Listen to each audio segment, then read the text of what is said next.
Total warga yang mengungsi di Kecamatan Manggala, Makassar sekitar 113 kepala keluarga atau hampir mencapai 500 orang.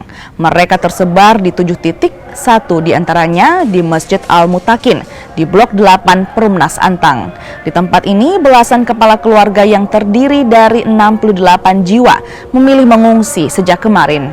Warga juga membawa sejumlah barang elektronik mereka sebagai langkah antisipasi apabila air semakin naik. Yang mengungsi sekarang sudah ada 17 kakak, 68 jiwa. Khusus di blok 8 itu? Khusus di blok 8 ada 3 titik pengungsian, tetapi yang terisi 2, di sini 1 Masjid Al-Mutakin, kemudian di Al-Mutakirin di RT sebelah.